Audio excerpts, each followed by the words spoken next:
দেশ ও দেশের বাইরে যেখান থেকে আমার এই ভিডিওটি দেখছেন সকলকে জানাচ্ছি আন্তরিক অভিনন্দন ও শুভেচ্ছা।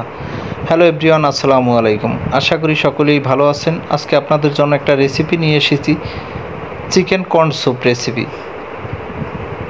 এখানে আমরা একটা পাত্রে পানি নিয়েছি, ফুটন্ত গরম পানি। এটার ভিতরে আপনি পরিমাণ মতো লবণ দিয়ে দেবেন। আমরা পরিমাণ মতো লবণ দিয়ে দিচ্ছি। এরপর লবণের মতন সেম পরিমাণ মতন বিএসটিআই অনুমোদিত টেস্টিং সল্ট দিয়ে দিবেন। এরপর পরিমাণ মতন চিনি দিয়ে দিবেন।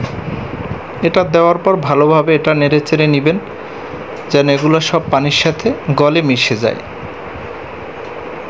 আসলে এভাবে খুব কম সময়ে আপনারা চিকেন কর্ন স্যুপ তৈরি করতে পারবেন। এখানে আমরা একটা মগে আলাদা পানি নিয়েছি, এর সাথে কর্নফ্লাওয়ার নিয়েছি। বাজারে আপনারা কর্নফ্লাওয়ারের পাউডার কিনতে পারবেন। এখানে আমরা কর্নফ্লাওয়ারের পাউডারটি নিয়ে ভালোভাবে এটা পানির ভিতর দিলে সিমেন্টের মতন শক্ত হয়ে যায়, তাই এটাকে ভালোভাবে নেড়ে চেড়ে পানির সাথে মিশিয়ে নেবেন। আমরাও মিশিয়ে নিয়েছি। এরপর ফুটন্ত গরম পানির ভিতরে কর্নফ্লাওয়ারটা ঢালবেন আর ভালোভাবে নেড়েচেড়ে পানির সাথে মিশিয়ে নেবেন। আমরাও নিয়েছি।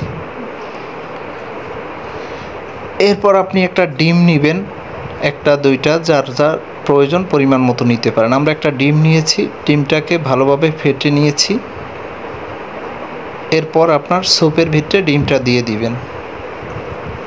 আমরাও যেভাবে দিয়ে দিয়েছি। তারপর ভালোভাবে নেড়ে চেড়ে পুরো স্যুপের সাথে মিক্স করে নেবেন।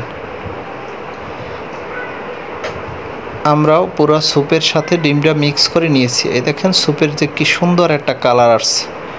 এইটা আসলে খুব কম সময় বাসা বাড়িতে এবং রোগীদের জন্য আপনি তৈরি করতে পারবেন এবং এটা খুবই পুষ্টিকর। এরপর আমরা আলাদা একটা বাটিতে স্যুপটা নিয়েছি। এরপর যা যা মিক্স করার এক্সট্রা এটার সাথে আমরা ইউজ করব। যেমন এখানে আমরা একটু লেবুর টক দিয়েছি, তারপর আপনার ব্লেন্ডার করা কাঁচামরিচ, এটার পানি দিয়েছি। যার যতটুক লাগবে ততটুক দিতে পারবেন। এরপর আমরা হালকা একটু আলাদা টেস্টের জন্য একটু হালকা বিট লবণ দিয়েছি। দিলেও পারেন, চাইলে না দিলেও পারেন। এরপরে আমরা বাজারে চটপটি মশলা যেটা আছে ওইটা নিয়েছি, ওইটা বাজারে কিনতে পাবেন। ওইটার গুঁড়াটা দিয়ে দেবেন পরিমাণ মতো। এটা আলাদা একটা সেন্ট আসে এটা দিলে। এরপরে আমরা আলাদা ফ্রাই করে নিয়েছিলাম চিকেন কুচি করে, চিকেন কুচিগুলো দিয়ে দিয়েছি। আসলে এভাবেই খুব সহজেই আপনারা স্যুপটা তৈরি করতে পারবেন। মিক্স করে যে কেউ এখন খেতে পারবেন।